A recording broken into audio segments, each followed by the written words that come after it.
जय श्री राधे फ्रेंड्स। अब तो सिट की समझ काम नहीं कर रही थी।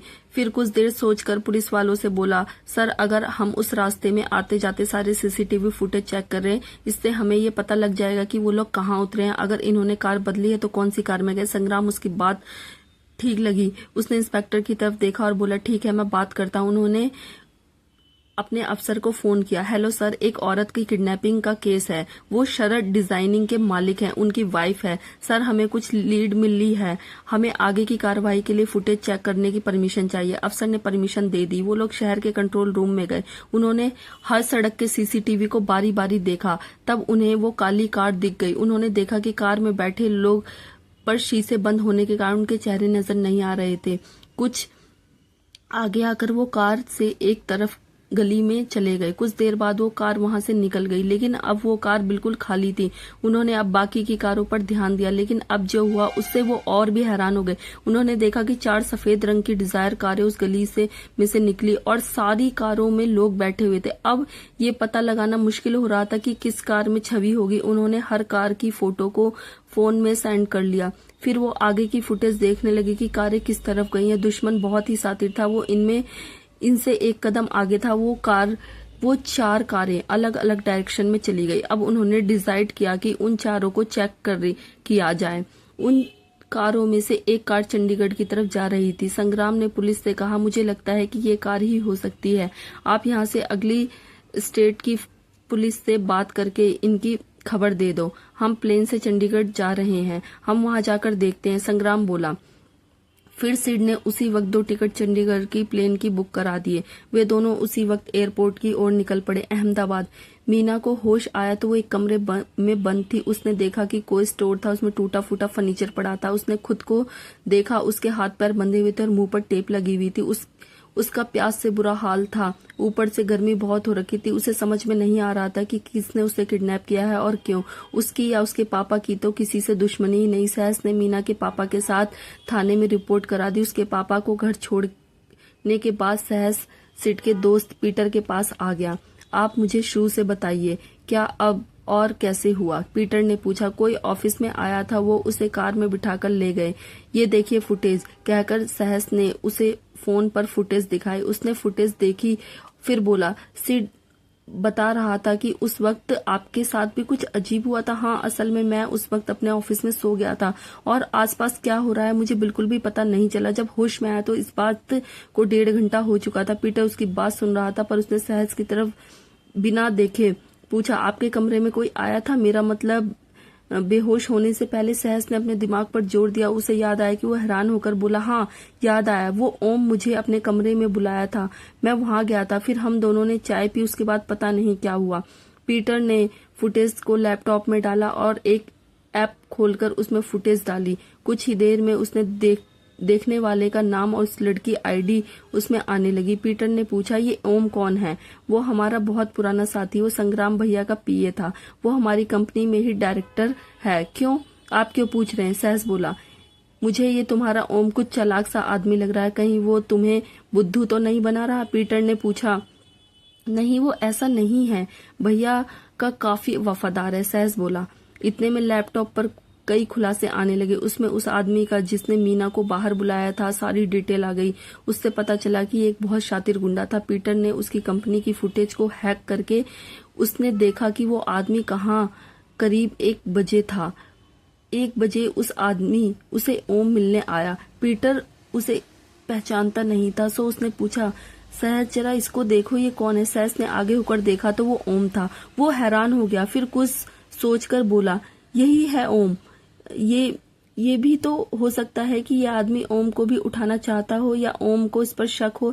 सहस तुम कुछ ज्यादा ही भोले हो, तुम्हें उसके हाव भाव दिखाई नहीं दे रहे? देखो जरा ध्यान से देखो, ये ओम उससे ऐसे बात कर रहा है मानो उसे जानता हो। पीटर बोला, आपका सोचना है कि ओम इसके साथ मिला हुआ है? आपकी बातों से मुझे भी अब शक सा होने लगा है। उसने मुझे अपने कमरे में क्यों बुलाया, फिर चाय क्यों पिलाई, पीने के बाद वो मुझे मेरे कमरे में कब छोड़कर गया मुझे याद क्यों नहीं रहा? सहस बोला, हाँ यही हम सोच रहे हैं कि अब आपको उससे सुचेत रहना होगा और मैं उस पर नजर रखने के लिए किसी को कहता हूँ और मीना को ढूंढने के लिए भी टीम भेजता हूँ।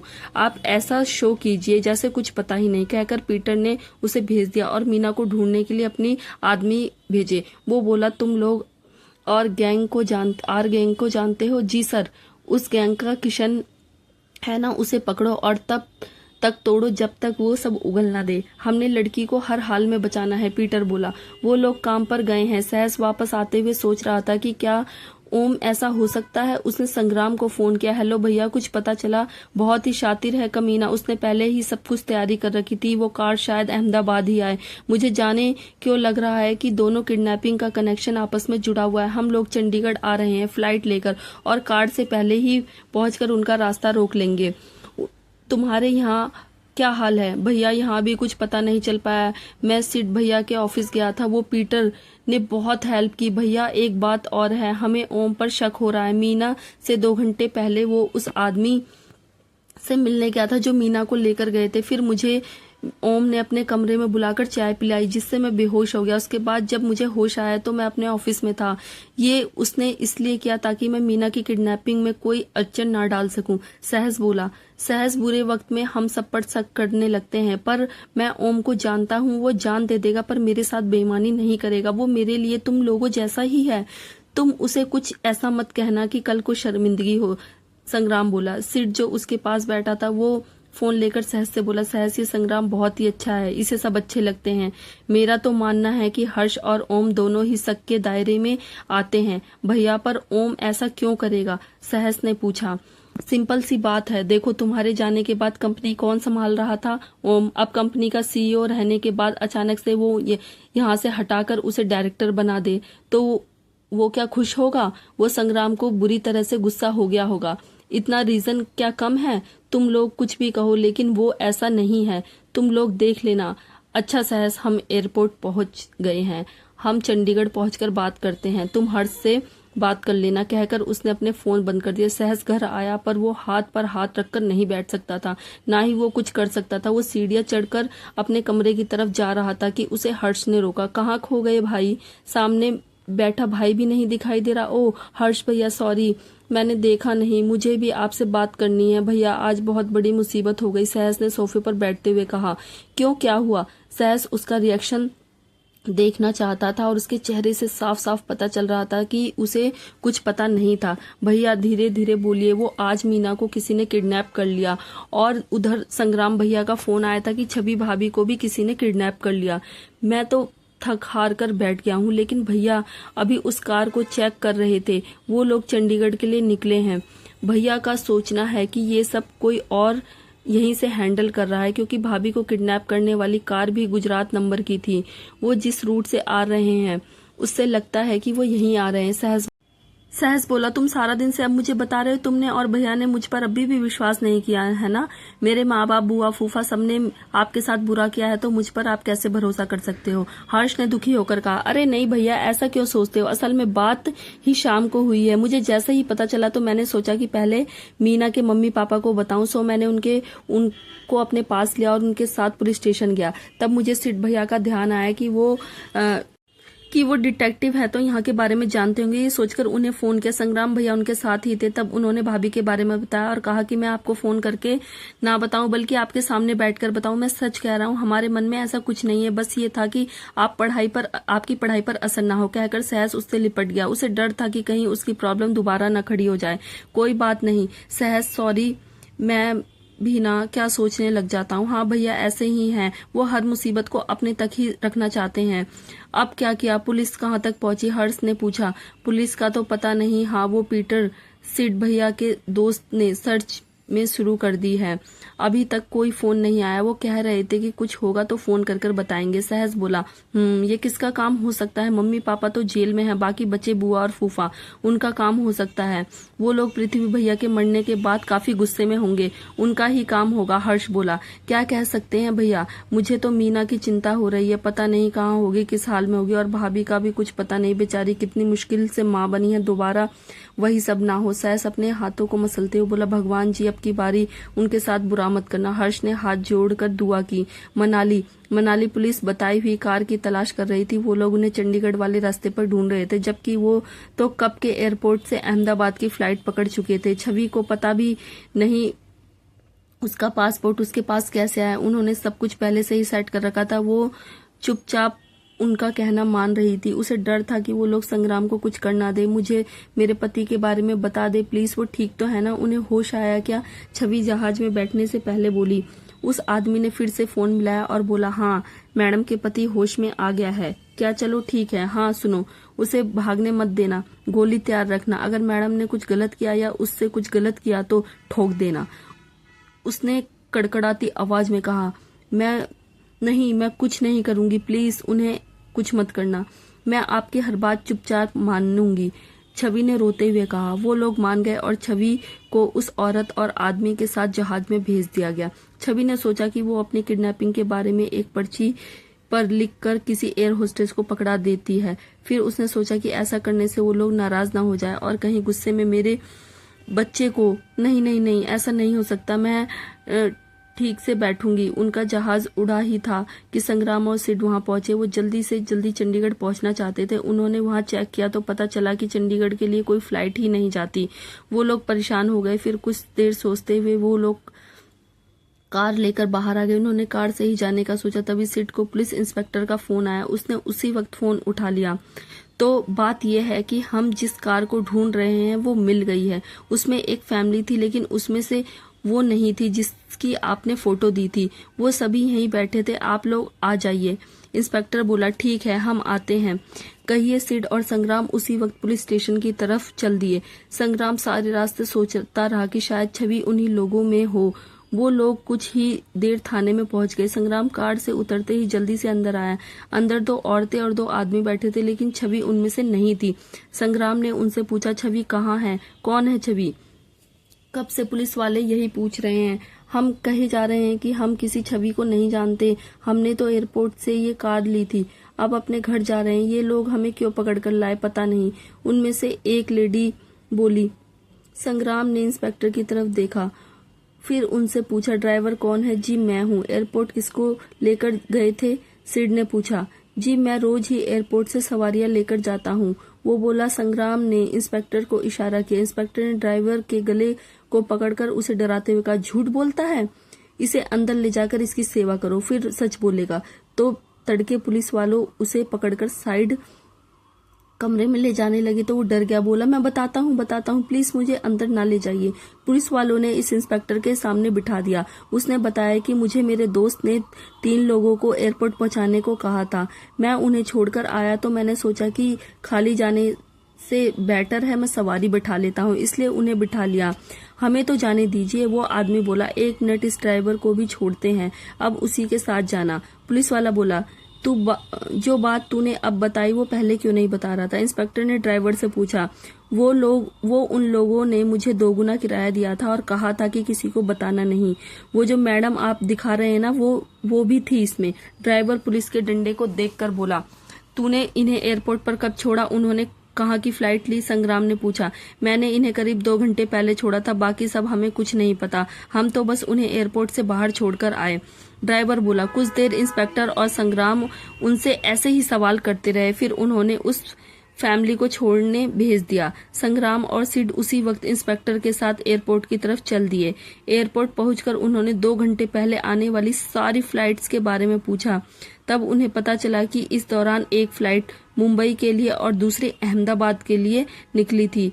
सिड और संग्राम ने एक दूसरे की तरफ देखा। अहमदाबाद के नाम का आना कोई इत्तेफाक नहीं हो सकता, जरूर ये वही से जुड़ा है। संग्राम ने उसी वक्त सहस को फोन किया। सहस और हर्ष बैठे बातें कर रहे थे। हर्ष ने नाम देखकर झट से फोन उठा लिया। हेलो भैया। हाँ जी, क्या हुआ भैया? मैं हर्ष के साथ ही बैठा हूँ। उसने संग्राम के कहने पर स्पीकर ऑन कर दिए। वो लोग फ्लाइट से छवि को लेकर अहमदाबाद आ रहे हैं। तुम लोग एयरपोर्ट पर जाओ, शायद तुम वहीं पकड़ सको और छवि को बचा सको। हम अगली फ्लाइट लेकर आते हैं। संग्राम ने कहा। ठीक है भैया, हम लोग निकलते, कहकर हर्ष और सहस जल्दी से कार लेकर एयरपोर्ट की तरफ गए। उनके घर से एयरपोर्ट की दूरी लगभग आधे घंटे की थी। ऊपर से ट्रैफिक लाइट्स के कारण आधा घंटा और लग गया। वो पहुंचे तो फ्लाइट आई और 1 घंटा 10 मिनट हो गए थे। वो कब के वहां से जा चुके थे। हर्ष ने गुस्से से स्टीयरिंग पर हाथ मारा। साले फिर निकल गए। सहस भी बहुत मायूस था। उन्होंने संग्राम को फोन किया, भैया सॉरी, हम लोगों को पहुंचने में टाइम लग गया, ट्रैफिक जाम ने सब गड़बड़ कर दी। जब तक हम पहुंचे वो सब जा चुके थे। भैया अब क्या करें, अब क्या कर सकते हैं। ऐसा करो अब जाकर रेस्ट करो, सुबह देखेंगे। हम फ्लाइट में बैठने वाले हैं, हम खुद ही घर आएंगे। कहकर उसने फोन बंद कर दिया। सहस और हर्ष वापस घर आ गए। मीना को कमरे में बंद हुए कई घंटे हो गए थे। कोई उसे देखने तक नहीं आया था। बाहर अंधेरा बढ़ता जा रहा था, अंदर हल्की सी रोशनी थी। उसे लग रहा था कि शायद वो लोग उसे यहाँ छोड़कर भूल गए या उन्हें अब ये जगह याद ही नहीं रही। उसने अपने हाथ खोलने की बहुत कोशिश की पर वो अपना हाथ खोल नहीं पाई। तभी उसे बाहर सा शोर सा सुनाई दिया। ये शोर नजदीक आता जा रहा था। उसकी घबराहट बढ़ती जा रही थी। उसे फिल्मों में दिखने वाले गुंडे और वो बंधक लड़की के साथ क्या करते हैं ये सब याद आने लगा। उसका डर के मारे बुरा हाल था। उसने दूसरे उसे सहस की चिंता सता रही थी कि उन्होंने सहस के साथ क्या किया होगा। तभी दरवाजा खुला और 2 लोग एक लड़की को अंदर फेंक कर चले गए। वो लड़की भी डरी हुई थी। उसने गिरते ही एक आह भरी, फिर उसने खुद को सेट करके बिठाया, फिर आसपास देखा। उसे थोड़ी दूर एक लड़की और दिखी। कम रोशनी के कारण वो एक दूसरे को पहचान नहीं पा रही थी। दोनों के मुंह पर टेप लगी थी, सो वो एक दूसरे से बात भी नहीं कर सकती थी। मीना को अब लगने लगा था कि ये कोई वुमेन ट्रैकिंग वाले होंगे। ये हमें दुबई के शेखों को बेच देंगे। नहीं, मैं ऐसा नहीं होने दूंगी। ये सोचकर वो खुद को घसीटते हुए उस लड़की के पास लेकर आई। उसने देखा कि वो लड़की बेसुध सी पड़ी है। वो उसके पास गई। उसने अपने हाथों से उसके मुंह की टेप उतारने की कोशिश करने लगी। बड़ी मुश्किल से उसने उसकी टेप उतारी और उसे हिलाने लगी। उसे होश आया। वो बोली, पानी। मीना उसके पीछे गई और धीरे धीरे उसके हाथ खोल दिए। फिर उसे इशारे से अपना मुंह और हाथ खोलने को। छवि को मुंह और हाथ खोलने के बाद थोड़ी सी हिम्मत आ गई। उसने जल्दी से उसका मुंह और हाथ खोल दिए। अब उन्होंने अपने पैर भी खोल लिए। अब मीना भागकर दरवाजे पर गई और उसने दरवाजा अंदर से बंद कर लिया। उसने वहां एक सोफा खिसकाकर दरवाजे के आगे रख दिया। अब उसने वहां बनी खिड़की से बाहर देखा। वो हैरान रह गई कि वो ग्राउंड फ्लोर पर ही थी। उसे लगा था कि वो लोग इन्हें किसी ऐसी जगह पर रखेंगे जहां से इन्हें भागना मुश्किल होगा। वो उस लड़की के पास गई और उसे समझाया, सुनो, आप कुछ मत बोलना, हम खिड़की से कूदकर भाग सकते हैं। बस एक यही रास्ता है यहाँ से बचने का। छवि समझ गई और दोनों खिड़की से कूदकर बाहर निकलकर भाग ली। बाहर घना जंगल था। अंधेरा भी बहुत ज्यादा हो गया था, लेकिन मीना आइडिया से उसका हाथ पकड़कर आगे बढ़ती चली गई। उसे पता था कि वो रातों रात जितना दूर निकल जाए उतना बेहतर होगा। जैसे ही उन्हें पता चला वो ढूंढने निकल पड़ेंगे। मीना ने जानबूझकर रास्ता भी बदल लिया था। उसे पता था कि वो लोग खिड़की के सीध में ही आएंगे। बाकी जब वो लोग उसे लेकर आए थे तो उन्होंने उसका मुंह और हाथ पैर बांध रखे थे, पर आंखें खुली थी। उसने रास्ते को ध्यान से देखा था। घर से दूर एक सड़क थी। वो उसी सड़क की तरफ बढ़ रही थी। छवि चलने में की हिम्मत नहीं थी। उसका भूख प्यास से बुरा हाल था। सुबह से उसने कुछ खाया नहीं था, फिर भी वो चले जा रही थी। उन्हें कुछ दूर ही पर रोशनी सी नजर आने लगी। मीना को पता था कि वो सड़क के पास पहुंच गए, लेकिन छवि की हिम्मत जवाब दे रही थी। वो गिर गई। मीना परेशान हो गई। वो उसे कंधे पर उठाकर दूर तक लाई, यहाँ तक कि सड़क साफ दिखाई दे रही थी। मीना उसे वहीं बिठाकर सड़क पर लिफ्ट लेने के लिए गई। उसे डर भी लग रहा था कि कहीं कोई आवारा लड़के न मिल जाए। उन्होंने देखा कि ट्रक आ रहा है। उसने ट्रक रोक लिया। ट्रक वाला सरदार जी था। उसने पूछा, ओए, तूने मरना है क्या? अभी ट्रक के नीचे आ जाती। देखिए भैया जी, हम लोग मुसीबत में हैं। मेरे साथ एक लड़की और है। कुछ लोग हमें उठाकर ले आए थे। बड़ी मुश्किल से बचकर भागे। प्लीज हमें बचा लीजिए। मीना ने हाथ जोड़कर कहा। क्या? आ जाओ। तोड़ा भाई अभी जिंदा है। दूसरी लड़की कहाँ है? दूसरी बड़ी इज्जत से पूछा। मीना ने उसे लेकर छवि के पास आ गई। छवि बेहोश थी। ड्राइवर ने छवि को गोद में उठा ट्रक में ले आया। उसने अपनी साथी को ट्रक में पीछे भेजकर उसे छवि को आगे बिठवाया और पीछे पानी पिलवाया। पानी पीकर छवि को होश आ गया। उसने आसपास देखा कि वो ड्राइवर को देखकर घबरा गई और चिल्लाने लगी, छोड़ दो मुझे, छोड़ दो। तभी मीना जो नीचे खड़ी पानी पी रही थी ऊपर आई और बोली, देखो तुम घबराओ मत, अब हम बच जाएंगे। उसकी बात सुनकर छवि चुप हो गई। तब ड्राइवर ने ट्रक चला दिया। वो गुंडे जो उनका ध्यान रख रहे थे वो शराब पीने में मस्त थे। एक आदमी दूसरे से बोले, यार जा यार, चक्कर लगा कर आ, कहीं भाग न जाए। अरे नहीं भागेंगी, दोनों बंधी पड़ी हैं, कैसे भाग सकती हैं, ये भोलू का मजबूत जोड़ है, खुलेगा नहीं। वो मजाक करता हुआ बोला, फिर शराब पीने लगा। दोनों गिरने तक पीते रहे। ट्रक की लाल रोशनी में छवि ने ड्राइवर को देखा, फिर बोली, भैया मुझे भूख लगी है, 10 बजे के बाद से कुछ नहीं खाया। भैया मैं माँ बनने वाली हूँ, मेरे बच्चे को कहीं कुछ हो ना जाए। ओह तेरी वाहेगुरु जी मेहर करना। ड्राइवर ने हाथ जोड़कर भगवान से अरदास की। फिर उसने एक ढाबा देखकर ट्रक रोक दिया। छवि और मीना के हाथ पैर काले हो रखे थे तो छवि बोली, भैया हाथ धोने हैं, चलो उस तरफ नल है, चलकर धो लो। ड्राइवर शेरा बोला, भैया आप बैठिए, हम दोनों चली जाती हैं। मीना बोली और छवि दोनों साथ में चल दी। झल्ली पागल हो रही हैं, पागल हो गई हैं क्या? इतनी रात में हर तरफ बुरे लोग हैं। अब त्वाडा नल, त्वाडा भाई तो अकेले तुम्हारे साथ है, अकेले नहीं जाना। फिर अपने साथी से बोला, दीदियों लई अच्छा सा खाना मंगवाओ, हम हाथ धोकर आए, कहकर वो दोनों के साथ चल दिया। दोनों ने हाथ मुंह धोया। छवि ने अपने दुपट्टे से मुंह पोंछ लिया। मीना ने जीन्स टॉप पहन रखा था, दुपट्टा नहीं था तो रुमाल भी बैग में रह गया था, तो सो यूं ही चल दी। ये लो इससे पोंछ लो, छवि ने उसे दुपट्टा देते हुए कहा। मीना ने उससे पोंछ लिया। वो जैसे ही रोशनी में आए तो मीना दुपट्टे लेने के लिए छवि की तरफ मुड़ी तो दोनों एक दूसरे को देखकर हैरान रह गए। मीना तुम, छवि तुम, कहकर वो एक दूसरे के गले लग गई। इसका मतलब तुझे भी किडनैप किया गया था? छवि कहीं ऐसा नहीं तो नहीं कोई जानकार हो? सच तुम माँ बनने वाली हो? वाह, सुनकर बहुत खुशी हुई, बधाई हो। मीना बोली। सेरा खड़ा उन दोनों को हैरानी से देख रहा था। तुस्सी, तुम दोनों एक दूसरे को पहले से ही नहीं देखा था क्या? अब ऐसे मिल रही हो जैसे मेले में खोई हुई बहनें हो। भैया दोनों साथ ही पढ़ती थी, बहनों सा ही प्यार है हमारा, जानते हो भैया, अब हम दोनों देवरानी जेठानी है। छवि बोली, अरे हाँ मैंने फोन चार्ज किया है। हाँ ये लो अपने घर फोन ले लो, शेरा ने फोन देते हुए कहा। मीना पहले तुम सहस को फोन करो, छवि ने मीना से कहा। छवि मुझे उसका नंबर याद नहीं, मुझे तो किसी का नंबर याद नहीं, फोन में थे वो वहीं छूट गया, तुम ही कॉल कर लो, मीना बोली। छवि ने संग्राम को फोन लगाया, फिर फोन बंद आ रहा था। उसने कई बार फोन किया, फोन बंद आ रहा था। उसने फोन वापस शेरा को दे दिया कि उन्होंने खाना खाया। खाना खाने के बाद शेरा ने पूछा, अब बताओ आप दोनों को कहाँ जाना है? जी अहमदाबाद, मीना बोली। क्या? शेरा और उसके साथी ने कहा। क्यों, क्या हुआ? लेकिन अस्सी तो राजस्थान में है, ये सामान अहमदाबाद से ही तो लाए हैं और अब इसे उदयपुर छड़ के फिर अहमदाबाद वापस जाएंगे। देखो तुहानू बहन कहा है तो तुम लोगों को कल्ले तो नहीं भेजूंगा, अगर होए फिर मिल जाएंगे। त्वाडा घर वालों से भी बात नहीं हो पाई, नहीं तो आ जाते। एक गल दसो, तुम्हें अपने इस भाई पर भरोसा है ना? उसने दोनों से पूछा। कैसी बातें कर रहे हैं आप भैया, अगर आप पर भरोसा नहीं होता तो किस पर करेंगे? मीना बोली।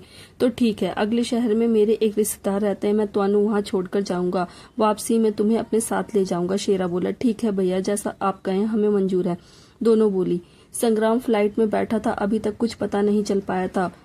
उससे छवि और अपने बच्चों की फिक्र हो रही थी। पता नहीं वो कैसी होगी, ठीक भी होगी कि नहीं। उसके मन में बुरे बुरे ख्याल आ रहे थे, उसका दिल घबरा रहा था। वो कभी कुछ तो कभी कुछ सोच रहा था। वो बार बार घड़ी देख रहा था पर समय बीत ही नहीं रहा था। अहमदाबाद सहस और हर्ष को भी नींद नहीं आ रही थी। वो दोनों बैठे संग्राम की फ्लाइट आने का इंतजार कर रहे थे। हर्ष ने बुआ को बहुत ढूंढा पर बुआ का कहीं भी पता नहीं चला। बुआ के सिवा उन्हें किसी पर भी शक नहीं था। एयरपोर्ट पर उतरते ही संग्राम ने अपना फोन ऑन किया। उसने देखा कि एक सिम से कई कॉल्स आई हैं, सभी अनजान नंबरों से थी। उसे लगा कि हो ना हो ये किडनैपर्स की कॉल होंगी। उसने एयरपोर्ट से निकलते ही पहला नंबर डायल किया। फोन उठाते ही बोला, हेलो हेलो, कौन बोल रहा है? दूसरी तरफ से एक लड़की की आवाज आई। सर आपका अहमदाबाद में स्वागत है, हम आप शॉप ट्रेवल एजेंसी से बोल रहे हैं, आपको यहाँ रहने घूमने। वो कुछ भी और बोलते से पहले संग्राम ने फोन काट दिया और गुस्से से बोला, ये ट्रैवल एजेंसी वाले भी हद करते हैं। अरे यार, किसी को घूमना होगा तो वो खुद फोन कर लेगा, यूं ही दिमाग खराब करके रख दिया। चल छोड़, तू अगला नंबर डायल कर, सिड बोला। भैया, संग्राम भैया। सहस की आवाज सुनकर दोनों चौंक गए। फिर उनके पास आए। हर्ष और सहस दोनों उसके पैर छुए और गले लग गए। भैया ये सब क्या हो रहा है? सहस बोला, कुछ नहीं, सब ठीक हो जाएगा, हिम्मत रख। संग्राम ने सहस की पीठ थपथपाते हुए कहा। सॉरी भैया, हर्ष ने रुआसा सा मुंह करके कहा। तू क्यों सॉरी कह रहा है? इसमें तेरा क्या कसूर है? संग्राम ने उसे गले लगाकर कहा। हर्ष रो पड़ा। भैया ये सब बुआ का ही काम लगता है, मैंने बहुत ढूंढा पर वो नहीं मिली। हर्ष ने रोते हुए कहा। नहीं, रोते नहीं है, हम लोग तो एक साथ है ना, कोई हमारा कुछ नहीं बिगाड़ सकता। मैंने तुम्हें मना किया था ना, तुम क्यों आए? घर चल, अब सीधा कंपनी चलो, संग्राम बोला। कार में बैठते ही उसने फिर से अनजान नंबर पर कॉल करके देखी। अगले दोनों फोन कंपनी से आए थे। 2 कॉल्स रह गई थी, एक ही नंबर से आई थी जो छवि ने की थी। उसने सोचा ये भी ऐसे ही किसी ट्रैवल कंपनी से आई होगी, उसने वो छोड़ दी। वो लोग कंपनी में आए, उन्होंने सीसीटीवी फुटेज देखी पर संग्राम का कोई भी आदमी जान पहचान कर नहीं लगा। संग्राम ने ओम को फोन किया। हेलो सर, आज सुबह मेरी याद कैसे आई? ओम बोला। ओम, मैं कंपनी में हूँ, जल्दी आओ। क्या आप यहाँ? मैं अभी आता हूँ, कहकर ओम ने फोन रख दिया और तैयार होकर कंपनी आ गया। वो सीधे ही सहस के ऑफिस आया। उसने आकर सबको विश किया। सर, आपने आना था तो मुझे बता देते, मैं आपको लेने आ जाता, ओम बोला। ओम, बहुत गड़बड़ हो गई है, किसी ने मीना और छवि को किडनैप कर लिया। संग्राम ने ओम को बताया। क्या? ये सब कब हुआ? सहस सर, मीना तो कल आई थी ना, ओम ने हैरानी से पूछा। तो वो लोग बात ही कर रहे थे कि संग्राम का फोन बजने लगा। उसने देखा कि कोई नाम नहीं, किसी नंबर से फोन, तो उसने सबको चुप रहने का इशारा किया और फोन ऑन किया। हेलो, हाँ जी। संग्राम, ध्यान से सुन, तेरी बीबी और तेरे छोटे की होने वाली बीबी हमारे पास है। हमें सिर्फ ये चाहते हैं कि तू भैया भाभी पर किए केस वापस ले ले, उन्हें जेल से निकाल, मैं उन दोनों को छोड़ दूंगा। सुन, चालाकी ना करना मुन्ना, वरना तू जानता है कि तेरी बीबी माँ बनने वाली है। तेरी दीदी ने तो फिर भी दवा देकर तेरा बच्चा मारा था, मुझे उसकी जरूरत नहीं पड़ेगी, मैं तो उन पर अपने आदमी छोड़ दूंगा, बस समझे? उस आदमी की आवाज आई। चाची जी, आप इतने कमीने कैसे हो सकते हो? आप क्या निकम्मी सिम्मी को भूल गए?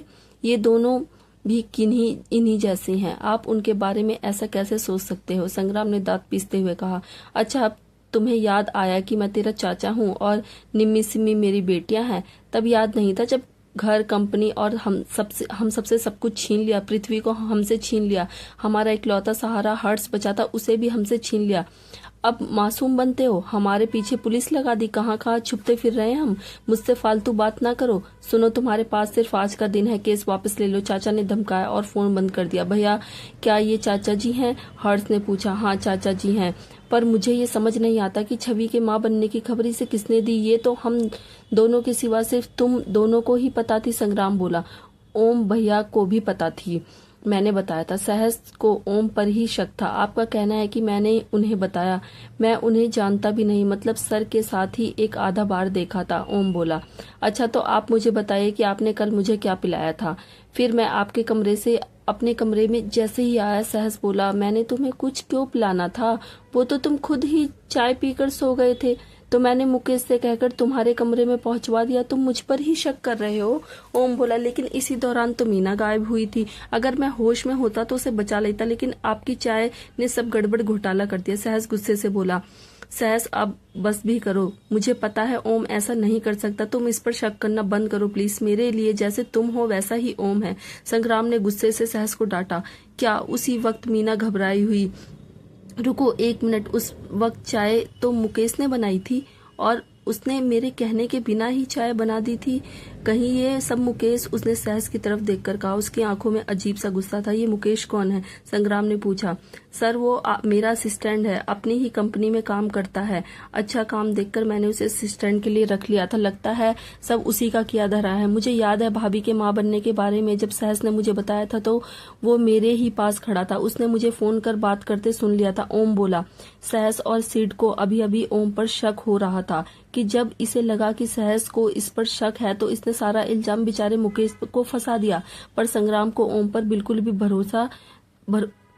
संग्राम को ओम पर बहुत भरोसा था। राजस्थान, अगली सुबह शेरा ने एक शहर के पास सड़क पर ट्रक रोका, फिर वो उन दोनों को एक घर में ले गया। उसने दरवाजा खटखटाया तो एक लड़की ने दरवाजा खोला। उसने दरवाजा खोलते ही शेरा को धक्का देते हुए बोली, आ गए? अब याद आई मेरी मतलबी, जब भी जरूरत होती है मुंह उठाकर आ जाते हो, नहीं तो कभी फोन करके भी खबर नहीं पूछते। वो गुस्से से मिक्स राजस्थानी और हिंदी में बोली। छवि और मीना उसका मुंह देखती रह गई। अरे चकोरी, तू नाराज क्यों होती है? तेरा भाई बहुत बिजी रहता है, लेकिन फिर भी ये देख तेरे लिए लहंगा लाया हूँ। शेरा एक बच्चे की तरह उसे लिफाफा पकड़ाता हुआ बोला। उसने लिफाफा लिया और भैया भैया करते हुए शेरा को अंदर लेकर चली गई। वो तीनों उसके पीछे पीछे आ गए। तभी अंदर से एक औरत आई। चकोरी, कौन आया है? अरे शेरा, तू जारी भाई के लिए चाय पानी ला। मौसी, एक काम से आया हूँ। ये दो लड़कियां हैं चकोरी की तरह, ये भी मुझे रास्ते में मिली थी। इन्हें भी कुछ लोग उठा लाए थे, पर किस्मत अच्छी थी जो बचकर निकल आई और मुझे मिल गई। दीदी, ये दोनों गुजरात की है। मैं आज उदयपुर जा रहा हूँ, कल सुबह वापस आऊंगा, तब इन्हें वापस अपने साथ ले जाऊंगा। तब तक यहाँ पर छोड़ के जा रहा हूँ, कल इन्हें ले जाऊंगा, इनके घर पहुंचा दूंगा। शेरा ने सब कुछ बता दिया। अरे तू फिक्र ना कर, मेरी चकोरी जैसी है यहीं रह लेगी। उसके बाद उसके साथ तू कल आ, परसों आ या 1 महीने बाद आ, तुझे यहीं मिलेंगी, मौसी बोली। फिर शेरा चाय नाश्ता करके अपने साथी के साथ आगे चला गया। छवि कुछ भी खाने लगती तो उसे उल्टी आ जाती थी। मौसी ने पूछा, छोरी तू पेट से है? हाँ जी मौसी जी, 2 महीने हुए हैं, छवि बोली। अरे और उन कमीनों ने इस हालत में तुझे उठा लिया, बच्चे को कोई नुकसान तो नहीं हुआ? मौसी ने पूछा। पता नहीं मौसी, मुझे भी चिंता हो रही है, पर अब किसी डॉक्टर को भी दिखा नहीं सकती, घर जाकर ही दिखाऊंगी, छवि ने मजबूरी बताई। चल मैं देखती हूँ, मौसी बोली। छवि और मीना ने हैरानी से मौसी की तरफ देखा। अरे तुम दोनों को पता नहीं, मौसी दाई हैं, इस शहर के सारे नहीं तो आधे बच्चे तो इन्हीं के हाथों से ही हुए हैं, चकोरी बोली। तब उन्हें पता चला कि मौसी दाई वो दोनों मान गई और उसके साथ अंदर चली गई। सब कुछ ठीक है, तू चिंता की मत कर, चिंता की कोई बात नहीं है। मैंने तेरे खाने को कुछ बनाती हूँ जिससे तुझे उल्टी ना आए, कहकर मौसी रसोई में गई। चल शुक्र है सब ठीक है, मीना बोली। फिर चकोरी की तरफ देखकर पूछा, भैया कह रहे थे कि तुम भी हमारी ही तरह यहाँ आई हो? हाँ, मैंने करीबन 8 साल की थी जब मुझे कुछ लोग उठा लाए थे, मुझे भैया ने ही बचाया, वो मुझे मौसी के पास छोड़ गए। फिर मेरे घर वालों को बहुत ढूंढा पर वो मिले नहीं, तो मौसी ने ही मुझे रख लिया, चकोरी बोली। मौसी उसके खाने के लिए खिचड़ी बनाकर लाई थी, छवि ने वो खा ली, उसे कुछ नहीं हुआ। जो मीना और छवि को गार्ड कर रहे थे, उन्होंने सुबह जब दरवाजा खोला तो खुला ही नहीं।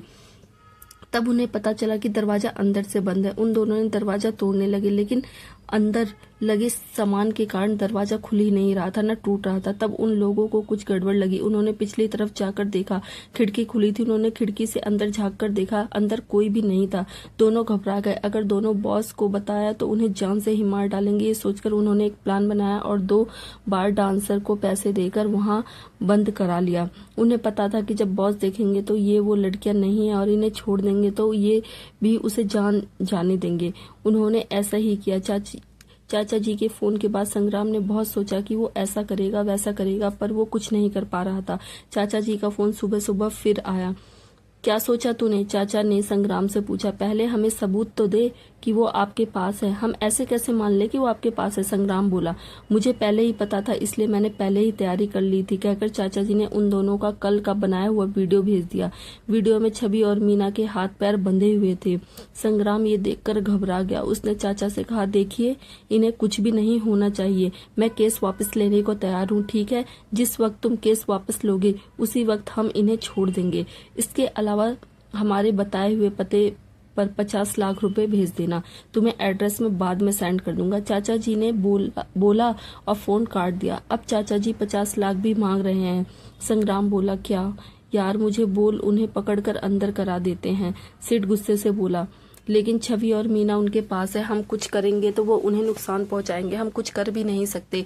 एक बार वो दोनों हमारे पास आ जाएं, फिर इस चाचा की तो, संग्राम गुस्से से बोला। ओम अभी भी इसी बात से परेशान था कि क्या मुकेश ऐसा कर सकता है। वो संग्राम से बोला, सर आप मुझे बताइए मैं क्या करूं, कैसे पता लगेगा कि मुकेश उनका साथी है। ओम, इसका एक ही तरीका है, तुम उसे जाकर बताना कि मीना और छवि किडनैप हो गई हैं और हम उनकी शर्तें मानने को तैयार हैं। देखते हैं इसका क्या असर पड़ता है, फिर उस पर नजर रखना कि वो क्या करता है। संग्राम बोला, ठीक है सर, मैं जाता हूँ, आ गया होगा वो, कहकर ओम अपने ऑफिस में चला गया। यार तू मानता नहीं है, मुझे ये ठीक नहीं लग रहा, तू मान या मत मान, सिड ओम के जाते ही बोला। नहीं, मुझे उस पर भरोसा है, कहते हैं ना दोस्त की पहचान बुरे वक्त में होती है, तो देखते हैं कि किस किस की पहचान होती है। संग्राम बोला। सहस ने उसके लिए नाश्ता मंगवाया। भैया कुछ खा पी लो, इस तरह से बीमार हो जाओगे, तुमने कुछ खाया नहीं। चलो सभी एक साथ खाते हैं, संग्राम बोला। सब खाना खाने लगे। राजस्थान मीना और छवि नहा धोकर आराम करने लगी। मौसी और चकोरी दोपहर का खाना बनाने लगी हुई थी। मौसी, ये दोनों कितनी सुंदर है ना, चकोरी बोली। हाँ, तभी तो कमीने उठाकर ले आए, वो बेचारी तो माँ बनने वाली है। अगर जरा सी गलती हो जाती तो कितना नुकसान हो जाता बेचारी का। कीड़े पड़े ऐसे उठाने वालों को, कमीने सड़ सड़ के मरेंगे। मौसी गुस्से से बद्दुआएं देते हुए बोली। हाँ मौसी, वैसे भगवान जी भी ना दुनिया में संतुलन बनाकर रखते हैं। जहाँ ऐसे कमीने लोग रहते हैं वहीं शेरा भैया जैसे अच्छे लोग भी तो भेज देते हैं, चकोरी बोली। हाँ ये तो है, शेरा बहुत भलाई के काम करता है, भगवान उसे लंबी उम्र दे, मौसी बोली। छवि को नींद नहीं आ रही थी तो मीना से बोली, मीना फोन तो इसके पास भी होगा, क्यों ना हम इसके फोन से बात करके देखें। हाँ ठीक रहेगा, चल चल बात करते हैं, मीना बोली। दोनों उठकर उनके पास आई। मौसी, आपके पास फोन है? छवि ने पूछा। हाँ है ना, क्या बात है बेटा, मौसी ने पूछा। मौसी, मैंने अपने घर फोन करना है, मेरे पति परेशान हो रहे होंगे, छवि बोली। ले छोरी, कर ले बात, बेचारा परेशान हो रहा होगा, कहकर मौसी ने उसे अपना फोन दे दिया। छवि ने संग्राम का नंबर डायल करके देखा पर उसका फोन बिजी आ रहा था। उसने थोड़ी देर रुककर फिर फोन बजाया, तब भी फोन बिजी आ रहा था। उसे संग्राम की चिंता हो रही थी कि ना जाने संग्राम कैसा होगा। ये लो मौसी, उनका फोन बिजी आ रहा है, शायद खराब हो गया होगा, अब तो कल जाकर ही बात होगी। छवि फोन वापस रखते हुए बोली, कोई बात नहीं बेटा, तू फिक्र ना कर, जिसने तुझे बचाया है वही भगवान उसे भी बचाएगा, मौसी ने उसे हिम्मत देते हुए कहा।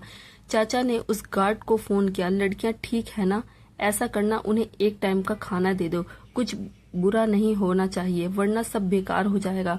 अरे नहीं सर जी, सब ठीक है, उन्हें खाना दे देंगे, गुंडों ने दूसरी तरफ से देखते हुए कहा। वो छवि और मीना से मिलती जुलती लड़कियां ले आए और उन्हें वहां बंद कर दिया था। संग्राम ने माँ को फोन किया और उन्हें चिंता न करने को कहा। माँ ने भी इसे हिम्मत रखने को कहा। संग्राम ने माँ को मीना के बारे में नहीं बताया था। जब वो माँ से बात कर रहा था तो किसी और का फोन आ रहा था। उसने माँ का फोन बंद करके उसके बाद देखा कि किसी अनजान नंबर से फोन आया था और वो भी 3 मिस्ड कॉल। संग्राम ने उस नंबर पर दोबारा कॉल की। मौसी ने फोन उठाया। हेलो भाई, क्या बात है? जी आप कौन बोल रहे हो? संग्राम ने पूछा। तू अपना नाम तो बता, तू फोन किया है तूने?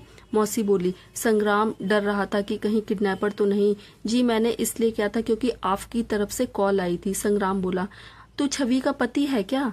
रुक जरा, मैं उसे बुलाती हूँ, कहकर मौसी छवि के पास गई और फोन पकड़ाकर बोली, देख तेरे पति का फोन आया है। छवि ने फोन लिया और बोली, हेलो हेलो, मगर दूसरी तरफ से वही जानी पहचानी आवाज आई।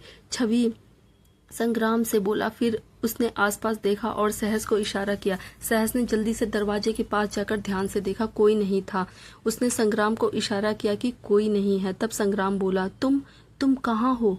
उन कमीनों ने तुम्हें कुछ कहा तो नहीं ना? और मीना कैसी है? संग्राम ने एक ही सांस में बोल गया। जी संग्राम जी, हम ठीक हैं, हम उनके चुंगल से बचकर आ गए, हमें एक ट्रक वाले सरदार जी ने बचाया, हम राजस्थान में हैं, वो किसी काम से आगे गए हैं, कल वापस आ जाएंगे, फिर हम वापस आ जाएंगे। छवि खुश होते हुए बोली। अच्छा चलो, भगवान का शुक्र है। सुनो, मेरे सिवा किसी और को ये सब तो नहीं बताया?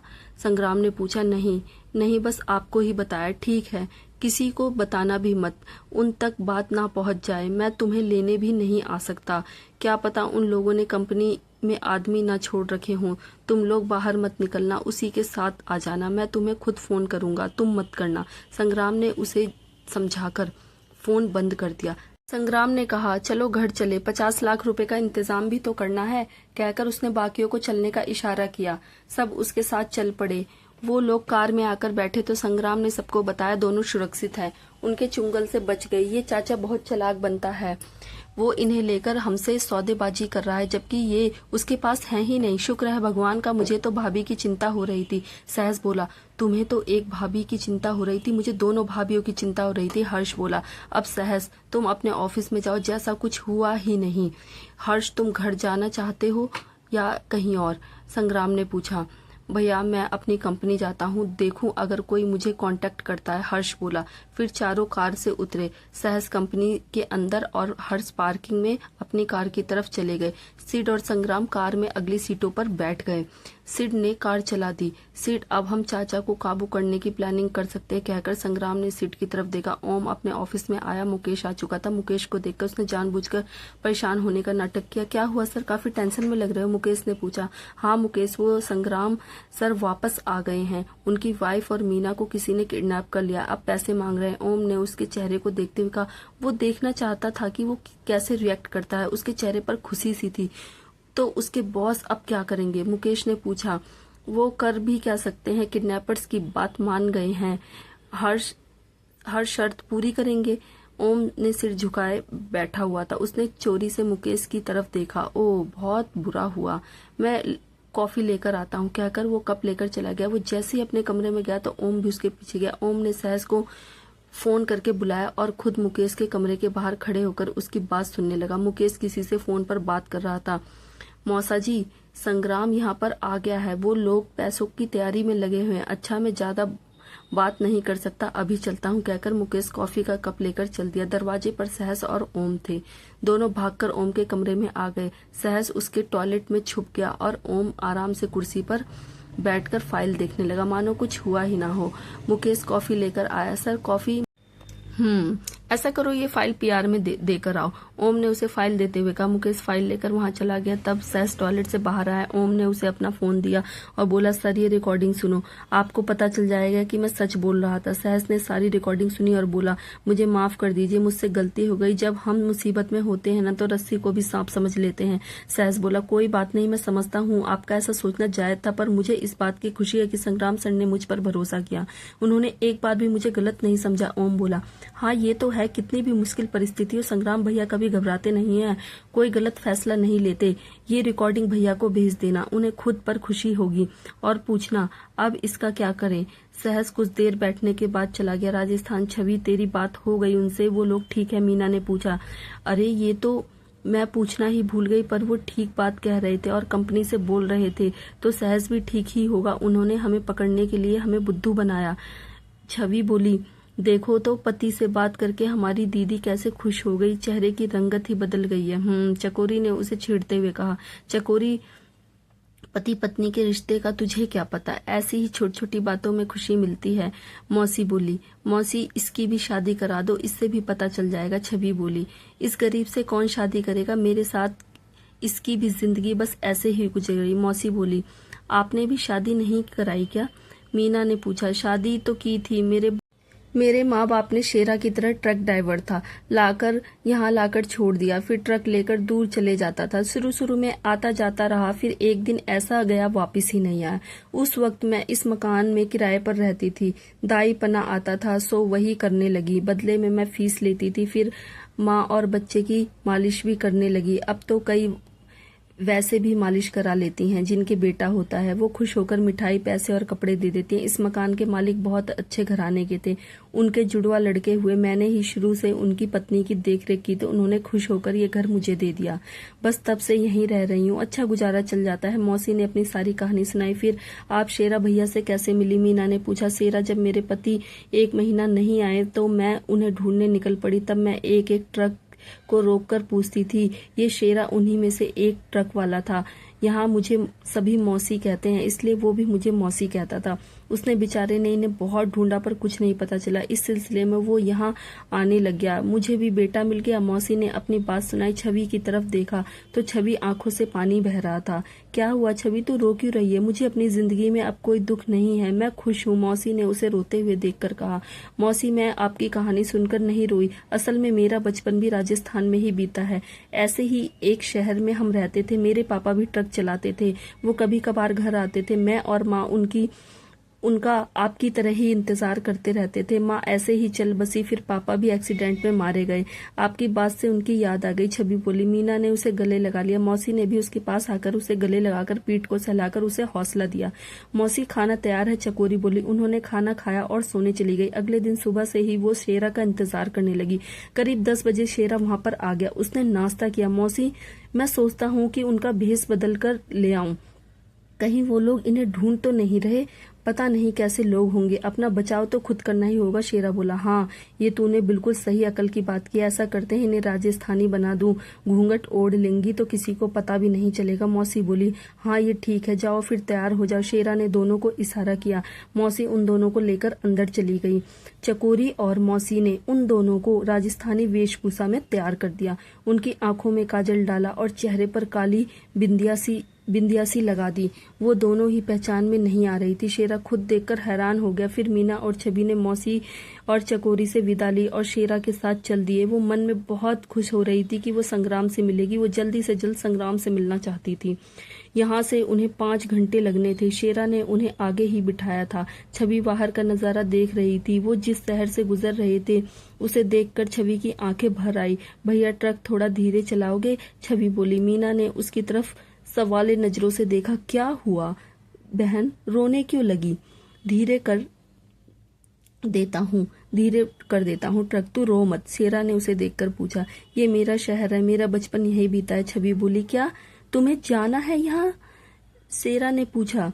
नहीं, अब यहाँ मेरा कोई नहीं रहता, बस यही से शहर देखना है। छवि को एक बार अपनी सहेली पूजा की याद आई। फिर उसने सोचा कि इतने साल हो गए हैं, जाने वो अब कहाँ होगी। शेरा ने ट्रक धीरे कर लिया। मीना भी छवि के साथ बाहर देखने लगी। उसने छवि का हाथ पकड़ लिया। उसे महसूस हुआ कि छवि हल्के से हल्के कांप रही थी। उसने छवि के कंधे पर हाथ रखा और बोली, छवि तेरे मम्मी पापा ऊपर से तुझे ऐसे देखकर दुखी हो रहे होंगे। तुझे दुखी देखकर वो कैसे खुश रहेंगे, तो तू भी खुश हो जा। उनकी बात सुनकर छवि मुस्कुरा देती है। फिर अपने पेट पर हाथ रख के मन ही मन माँ को याद करते हुए बोली, माँ आपकी बेटी माँ बनने वाली है। फिर उसने पीछे छूटते शहर को अपने मन ही मन में अलविदा कहा। ट्रक आगे बढ़ता जा रहा था। छवि को पता ही नहीं चला कि कब नींद आ गई। मीना ने अपने कंधे पर उसका सर टिका लिया और खुद भी सो गई। आधा सफर बीत चुका था जब वो दोनों उठी। छवि ने आसपास देखा, फिर पूछा, भैया कितनी दूर रह गया? आधा सफर तय हो गया है, अब 2 घंटे और लगेंगे। कुछ खाना हो तो लेकर आऊं? शेरा ने पूछा। नहीं भैया, छवि ने जवाब दिया। पर मीना बोली, भैया कुछ ना कुछ ले ही आओ, इसे भूख नहीं है। पर हमारे भांजे या भांजी को तो भूख लगी ही होगी। वो कहेंगे कैसा मामा है, पूछे जा रहा है, खिला कुछ नहीं रहा। शेरा अपने साथी को साथ लेकर उनके लिए खाना ले आया और छवि से बोला, ले देख ले बहन, अगर अच्छा ना लगे तो बता देना, कुछ और ला दूंगा। शेरा बोला। छवि खाने लगी। उसे उल्टी नहीं आई। तब उसने दिल भर आया, भैया बस अब यही ठीक है, मुझे अच्छा लगा और इससे भी। भैया बेबी मामा जी को थैंक यू बोल रहा है। छवि बोली। To be continue. Har Har Mahadev दोस्तों।